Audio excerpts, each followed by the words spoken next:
back to my channel. My name is Kirsty and thank you so much for being here. Okay, well, welcome back everyone. For those of you who know me, I just want to apologise and say I'm so sorry for the huge absence. Life has just been kind of all guns blazing, and finding time for anything has been really difficult, let alone planning, filming and editing this video. But with that being said, I really do value each and every one of you, and I appreciate every comment I get. There has been a few asking me to come back and film more content, so I'm really going to try and get some regularity to these videos. For those of you who don't know me, hi, hello, how are you? My name is Kirsty and this is my YouTube channel where we talk about my weight loss and self-love journey with a few clothing hauls and other discussion videos thrown into the mix. I have lost 70 pounds since January 2024 with the help of Mounjaro, which is a GLP-1 similar to Ozempic. I've also done a complete diet overhaul and a super consistent exercise regime. And throughout the past year or so, losing the weight, there has definitely been a lot of ups and downs and in-betweens that I thought would be useful for others to hear, so to offer some insight into my own personal experiences and to give you a little glimpse into how I found this process. Just a really quick note before we get into it, it's been a really long, hard process getting this video sorted out and filmed, because every time I tried to do it, I found that there was always something more that I wanted to add to it, or I just felt a bit overwhelmed because I've been trying to film this since like January. And I'm basically 100% certain that there's going to be loads that I leave out. So there may be a part 2 further down the line. But with that being said, let's get into the good. Increased self-worth.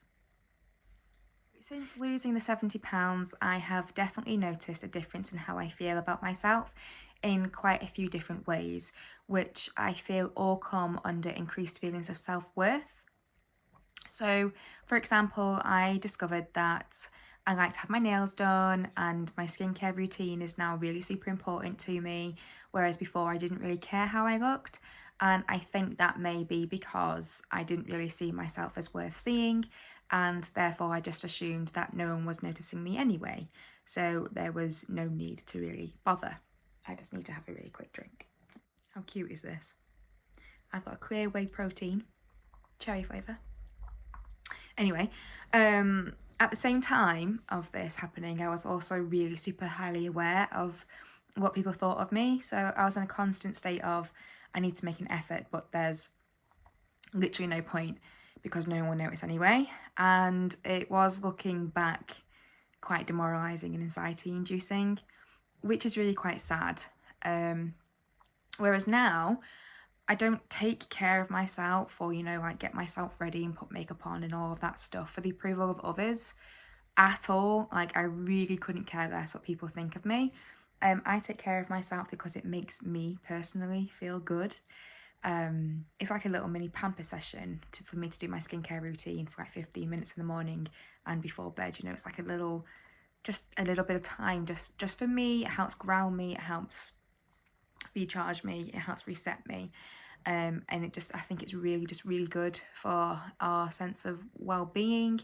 It's just a way to show myself that I love my body by doing some mobility in the evening to make sure that I'm keeping my body strong and allowing it to be healthy.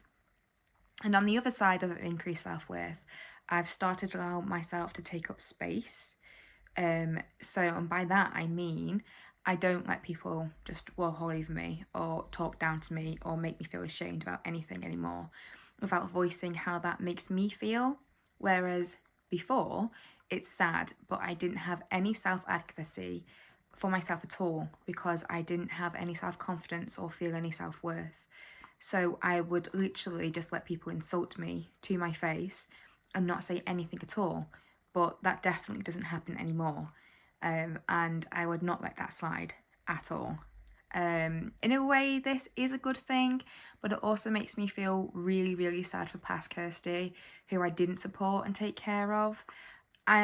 Within these points, I'm finding quite a few of the goods and the bads are nuanced, but increased self-worth is definitely a positive overall. Increased confidence. It's similar to the feelings of self-worth for me, but it does differ slightly. It's similar in the way that I don't do things for others, for how others see me, but for me, but it's different in how it manifests.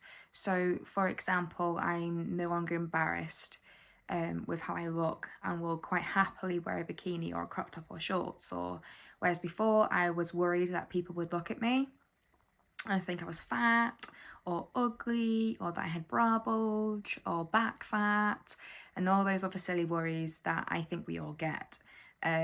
With this comes the confidence to do more. So for example, taking my son to the swimming pool or joining a gym and not really caring whether people are thinking I'm a fat sweaty pig. Now I actually love getting all hot and sweaty and out of breath because it shows that I'm training hard. It has given me the freedom to feel like I can wear pretty much what I want without feeling like I'm going to get judgment or whatever. And it's also taken away that fear of the judgment, and I just don't really care.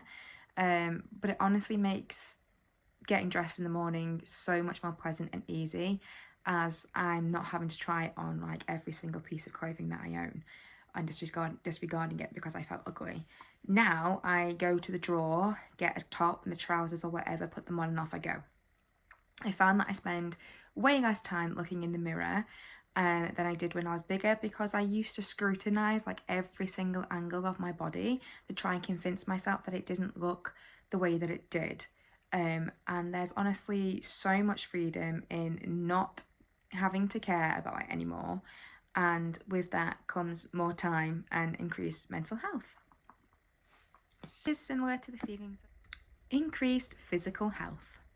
Is probably the positive that affects me the most and that I notice the most day to day, as it encompasses a lot of different aspects. So I have definitely found that the more weight I have lost has led to a huge decrease in headaches that I used to get. For those of you who don't know, I have epilepsy and FND, which is functional neurological disorder. And I used to suffer quite badly with bad headaches almost daily, and now I don't have anywhere near as many. I don't know why this is or what the science behind it may be, but I do have a theory that it may be as simple as hydration. I won't lie, I didn't drink anywhere near as much water as I should have before I started my weight loss. And not only that, but I do drink electrolytes every day now, and I'm sure that is making a positive impact. I guess it's not really weight loss itself that has helped, but the whole the whole lifestyle overhaul. Something that is definitely a direct result of weight loss though is just how my body feels day to day. The then to now is night and day. It really is, because my body just feels comfortable. It's hard to explain, and it obviously includes like less aches and pains in my joints due to the less inflammation and pressure, but it also goes a bit deeper than that because it just feels easier to move around and to just be. So for example, getting up off the floor, I can just get up using my legs, whereas before I would literally have to like roll over and push myself up using my hands, or get on my knees first.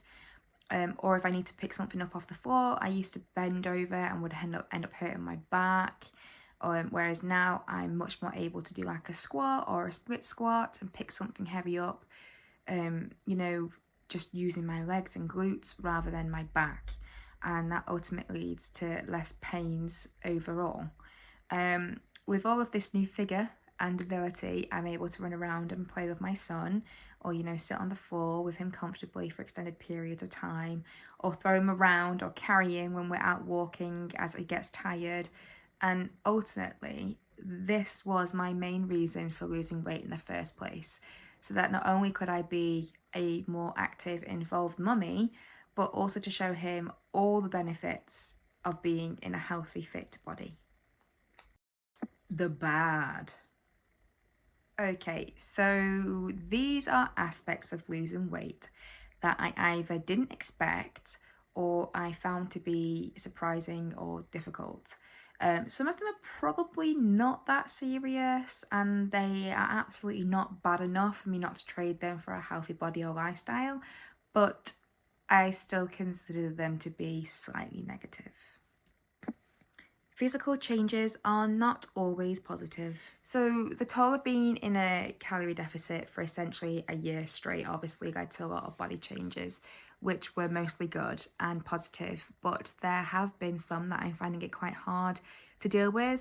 Something that I think is quite prevalent in most people who've been obese or overweight for a long period of time is the struggle that comes with body dysmorphia. For a while, and still to this day, I really do struggle quite badly with it, and there are days where I almost feel fraudulent. It is super strange, but I'm gonna try my best to to explain it. When you've been very overweight or obese for years, if not decades, like me, your body builds up an image of itself because ultimately the brain likes to make a shortcut about what it sees regularly. I'm not 100% clued up on the science behind this, but I do think it's something to do with the brain freeing up storage space by making a template memory of what you look like or something like that. I don't know. That is just a theory that I've read. Anyway, something that sometimes what I see in the mirror doesn't definitely doesn't always reflect what is the truth. And it can really affect your mental health and just your mood and your confidence and what have you. So for example, I'm currently between a size 8 and 10 depending on what the item of clothing is and where it's from, which is pretty regular, isn't it? Like all shops just different. And yet I still feel like I've somehow convinced myself that I'm smaller than what I am, and I'm actually still a size 14 or 16 because that's what I see in the mirror. And it's taking a really, really long time for my brain to make a new autosave that shows how I look. I also really struggle with certain body areas such as my back and my belly, even though I know that it cannot still look the same when my waist went from a 44-inch to a 31-inch. I still see and feel like my stomach sticks out way more than I know that it does. And you know, another aspect of this feeling like a liar or exaggerating when people ask what my size is and I say 8 to 10, I get super embarrassed in case they turn around and say like, there's no way, because to me, I still feel much bigger than I am based on what I see in the mirror. And it's really quite hard to deal with, and it can interfere with my mental health if I really let it. On those days where I feel I look bigger or feel bigger, a little trick that I do is to take my measurements and to really look at them and then try and think logically, or to have a look at my progress photos, so what I started at looking like, and how I look now, you know, and seeing the physical like measurements or the physical photos, whatever. I know that my belly cannot be as big as it seems when it's literally that size. Like I've measured it, like it's 31 inches, it's not 44 inches anymore. So if you're struggling with body dysmorphia, my heart really does go out to you, and just want you to know that you're not alone and that your mind is just playing tricks on you, my dear. Another physical change that's happened to me personally, and I did find quite stressful until I found a way to combat it, was I experienced really, really bad hair loss. And I actually cannot explain how suddenly it happened. I literally had a full head of hair at the end of October, and by the middle of November I had about 30% of my hair left. I'd lost about 70% of my hair. And when I say that it was shedding, I mean it was shedding. Like it was coming out in clumps in the shower, and it was on my pillow in the mornings. And not only that, but it changed texture. So like if you go back and look at some of my earlier videos, I've got quite curly hair. It's not like curly, but it's like in between a curl and a wave. So there's definitely texture in it. So I had like these loose wavy curls, and they literally just all disappeared. So I was left with lank, thinning hair, and it was really horrible. It was really bad. Really luckily, there is a hair extension and track specialist about half an hour from me, and my lovely family all chipped in for Christmas, and they bought me a track of hair, and the confidence it gave me back was just insane. I was just spending all my time with my hair in the thinnest ponytail ever, and when I got my track in, I had all these opportunities to wear my hair down in lovely styles. The only downside is that you can see it when I wear it up, but I actually don't mind this like at all, as I think for women, hair loss isn't something that is really talked about on the regular, and I've actually had women ask me what it is, or I've had women I've not seen for a while compliment me on my hair and how thick and healthy it's looking, and I actually have no embarrassment in telling them that it's a hairpiece and what happened. And the amount of women who then go on to tell me that they've had a really similar struggle due to weight loss or menopause is quite surprising. But it's also really nice, as they've asked me for the salon's details and they've gone and got their own tracks put in. So it is kind of bittersweet. But if I had to choose, I probably wouldn't have chosen to lose my hair. But with that being said, on another positive note, I have found a supplement called Kerinat, which has been like a miracle for my hair, and the growth that I've got from it is astounding. So I lost hair all over, but the place that it's really prevalent to, like it's most obvious to see, that's my track there. You can see it there. So kind of from the back, like you can't really tell that I've had hair loss. From the front here, like you can see, that's like the top of my hair, and all of this undergrowth around the hairline fell out, and then this is not that bit there. This is my new growth there, you see? So that's all coming back in, and that is purely down to the Kerinat, in my opinion. I'll link it in the description box down below for those who are interested. And if you are suffering from hair loss, my heart really does go out to you. Please try and give these supplements a go. They're not affiliated. I don't get any benefit from recommending them. It's just that I really do find them to work really well for me. My mum also uses them and has noticed that she's had some postmenopausal hair loss, and these have really helped. So yeah, give them a go, and my heart goes out to you because it is hard and it's not really talked about enough. Too high expectation. Something I definitely thought would happen, which obviously never was going to happen, was I naively thought that losing weight would fix everything that I was unhappy with in both my body and my mental health, and just like in my life in general. And I think we are kind of led to believe that being a healthy weight is the fix to everything, and when we're unhappy, and in reality it's not the case at all. So with my FND, one aspect of that is that I am really constantly exhausted and tired, and when it's bad, it's really quite bad, and I'm very off. So I feel very spacey. I don't have ability to think straight. I get brain fog. I get very confused when I'm talking. That is why I make a lot of notes. If you see me glancing up and down, that is why, because I have to make a lot of notes, otherwise I can't really remember what I'm talking about. Brain fog, all that kind of good stuff, and well, not good, but for the majority of my life being overweight, I've been told that it would go away if I just lost weight, which is obviously completely nonsensical, as it's a neurological disorder which has no correlation to my weight, like at all. However, I was really sucked into the idea that being a healthy weight would help, if not cure.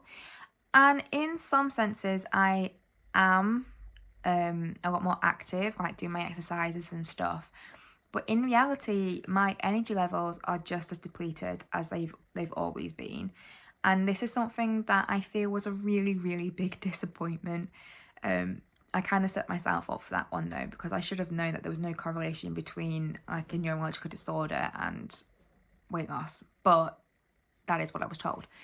At the same time, I've always believed that being skinny would make me happy with my body, and that I'd finally be content, and that this really couldn't be further from the truth either.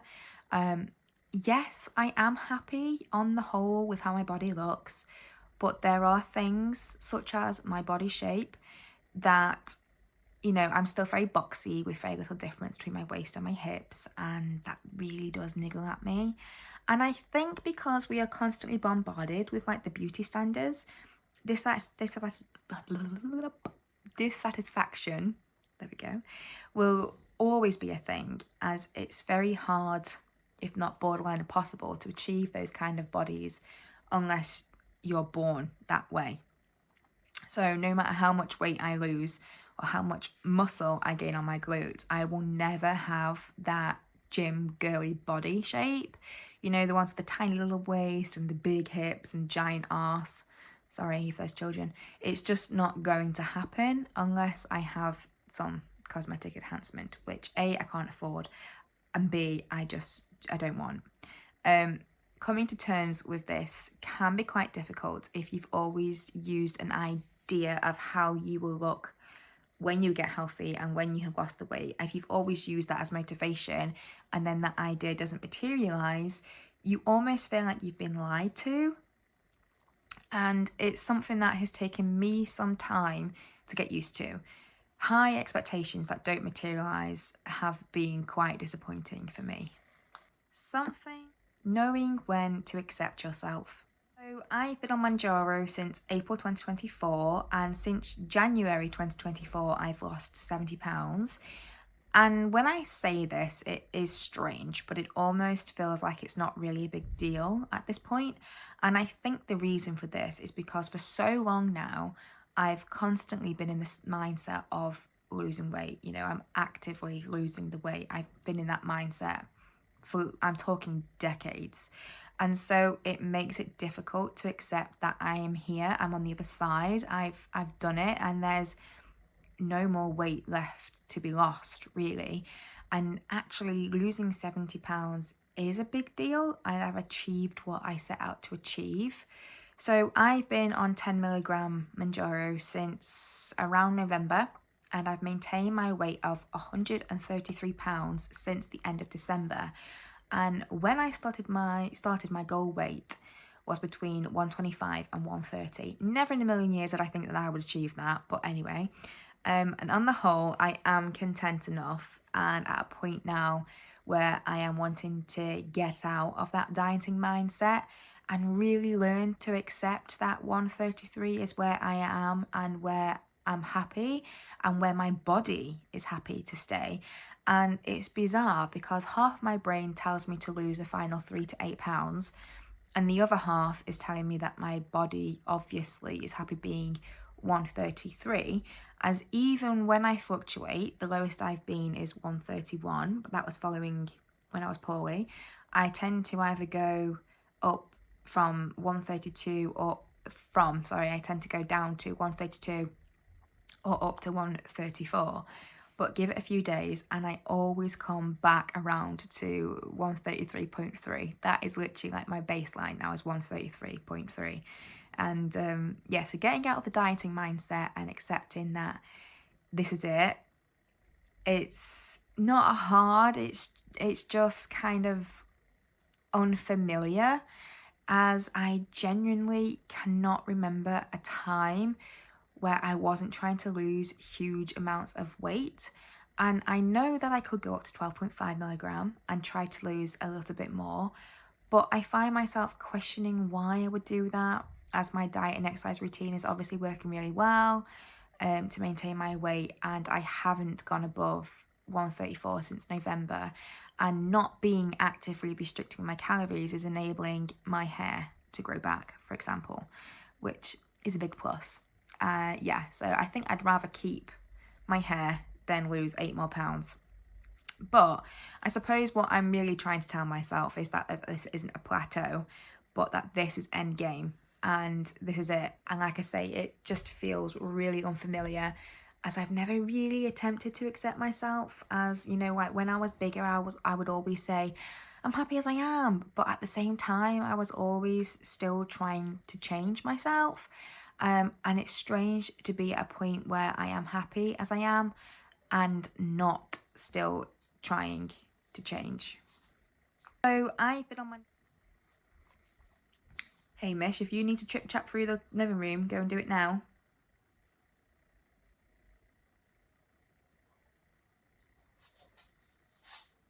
Hmm? No, you are good? The Nuanced. These are outcomes of losing weight that I find to be bittersweet. So they're neither a negative nor a positive, but they do have aspects of both of them. And I'm finding that quite a lot of what I've experienced and learned from losing weight is a bit of both. So these are outcomes of losing weight that I find to be bittersweet. So they're neither a negative nor a positive, but they do have aspects of both of them. And I'm finding that quite a lot of what I've experienced and learned from losing weight is a bit of both. PCOS regulation. If you've been a subscriber for a while, you'll know that I have PCOS, which leads to irregular periods. And I've had irregular periods my whole life. But since I've been losing weight, my periods have been regular every month since last June, I believe.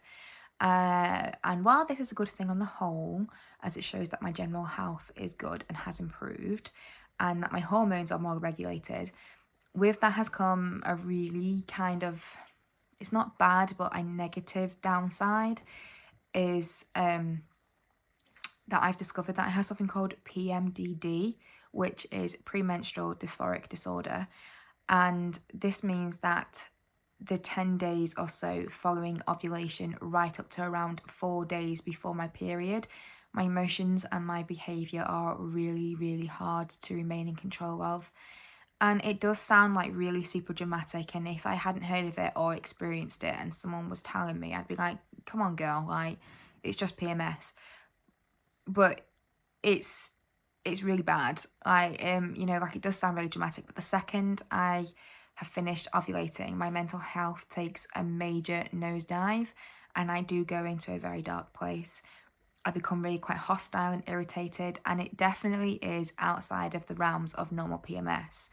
It genuinely feels like getting taken over by something else, and it's not just normal irritation, it's like a visceral feeling. It's all encompassing, and for a while it was genuinely beginning to ruin my life, and it was making me a really bad mother and an even worse wife.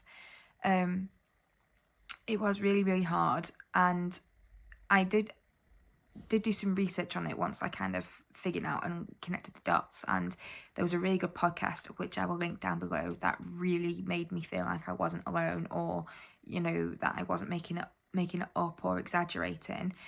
So I will leave that in the description box below. Thankfully, I've managed to be able to pinpoint exactly what was happening, because my cycles were so regular. I was able to see as and when it was reoccurring. And I connected those dots and managed to receive some medical advice. And while there isn't a medical cure or treatment outside of birth control, which I don't want to take, thanks to the regulations of my periods due to my PCOS becoming dormant, I guess you could say, I am able to know when to expect these times of thoughts and behaviours. So once I have noticed the signs of ovulation, I know within a day or two it's going to start happening. And I am so lucky, because my husband is wonderful and so receptive, and you know, we are working together to make sure that we get through this together. And you know, he'll remind me that what I'm feeling or thinking isn't real, and it's just my hormones at that time. And I'm not saying, like, you know, he's gaslighting me into thinking that what's going on isn't real. He's just kind of saying to me, like, you wouldn't react like this if you weren't in the middle of a PMDD episode. And it's really, really helpful to have somebody there who will tell me that.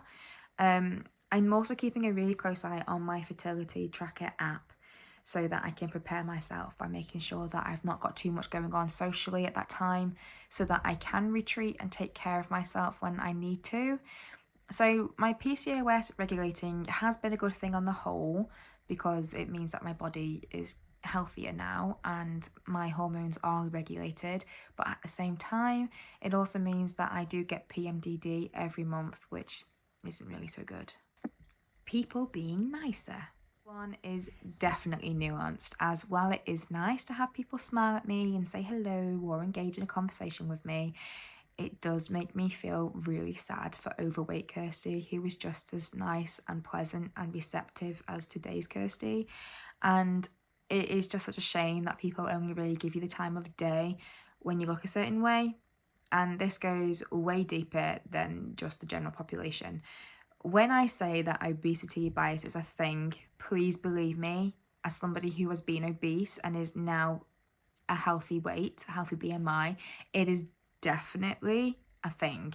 The amount of times that I have gone to a GP and I've been brushed off or told just to lose weight and all of my ailments would go away is unreal.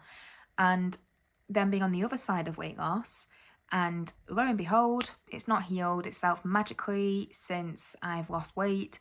And now my GP can't be more helpful with referrals and treatments and calling me up to see how things are going completely above and beyond, which they have never have done before, you know, and giving me new treatments that we can try and whatever. And had they just listened to me at the time, I'm sure it would be gone or treated or whatever, as the treatment I'm on is working. But due to how I looked, all my thoughts and ideas and feelings were ignored, and I was just told to lose weight. You know, it's definitely bittersweet, as people are way more likely and willing to help me now than when they wouldn't when I was bigger. And it just makes me hyper aware of how people around me are being treated, and the differences are definitely there, and it's just sad. One, exercise. I absolutely love exercising, and I never ever thought that I'd be one of those people who love to exercise, and I never really believed that the exercise endorphins was a real thing, but they definitely are. If I miss a regular workout for whatever reason, I genuinely miss it and I feel it. I get a bit tetchy and restless, and I can't wait till I exercise again. And while I have noticed so many positives to exercising, like I'm really quite strong now, and I started to get muscle tones in my arms and my legs. I mean, you probably can't see it, but I've got some biceps building up there. Hello, Mr. Bicep. So you recognise that quote from, you probably do, from Friends. I've completely lost my train of thought now. Oh yeah, muscle tone on my arms and legs.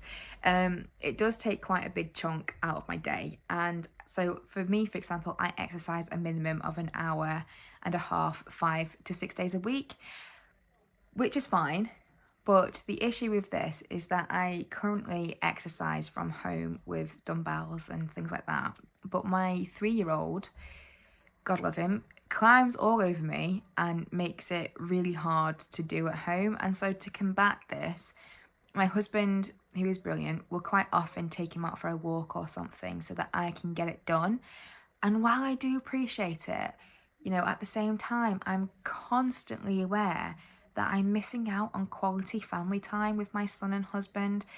And it's definitely something that should be considered a sacrifice, as I'm actively missing out on time with my family so that I can exercise. And he's only 3, so maybe in a few years he can do it with me and we can get that kind of time together, and I can take him for runs, or, you know, I can take him to the gym or whatever. But currently at the moment, I am really missing out on that kind of time together. And I have thought about joining a gym so that my husband and son can stay at home, and then we can go out together once I'm done, which I think will be better. So while I absolutely do love exercising, I'm also aware that it is coming with some drawbacks and sacrifices at the same time.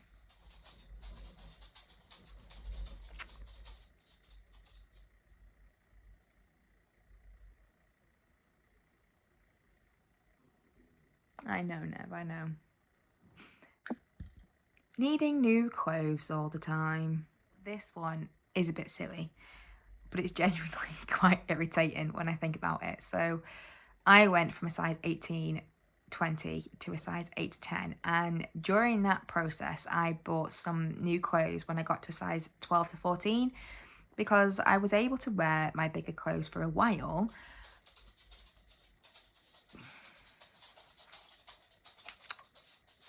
What's going on?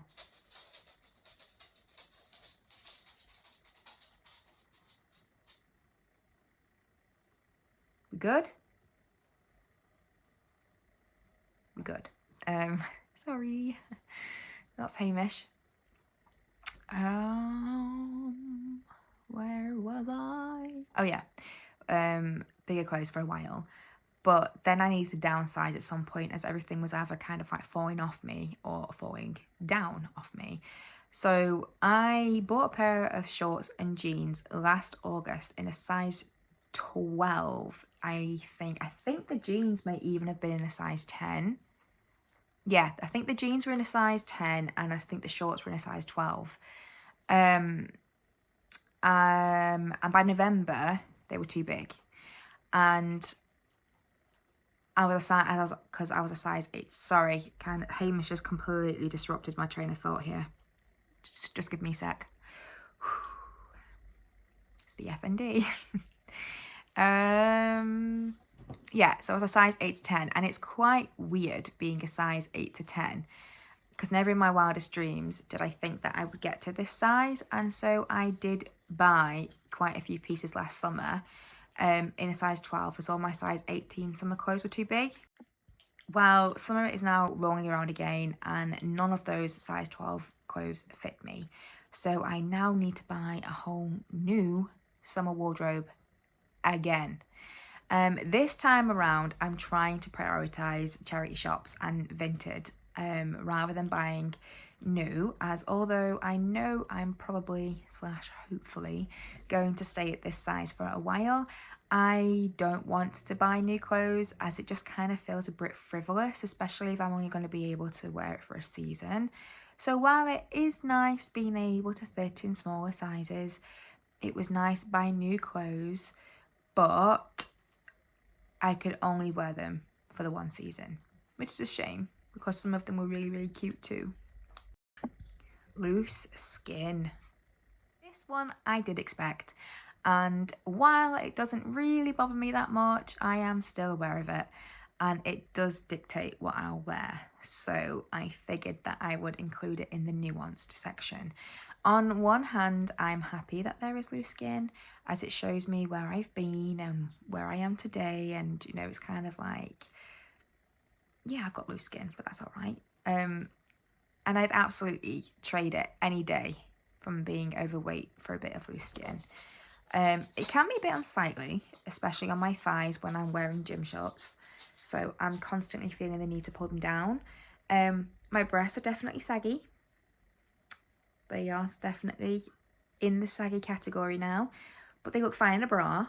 But my stomach is probably the worst area that has been affected. And it does bunch up when I sit down, and I feel that that kind of adds to the bulk of my belly. But at the same time, there's not much I can do about it unless I have it removed, which again, can't afford and I don't want. I think that loose skin could be considered a bad thing, but personally, I don't really mind it on the whole. And at the end of the day, I'd rather my skin be saggy than be obese still. Okay guys, that was my good, bad and nuanced outcomes from losing weight.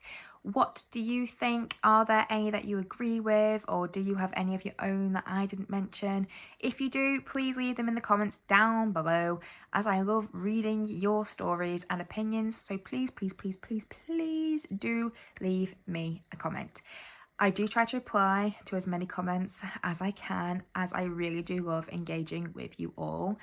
I just wanted to say an absolutely massive thank you to all my 1,264 subscribers. I adore and love you all so, so, so much. and I am so grateful for each and every one of you.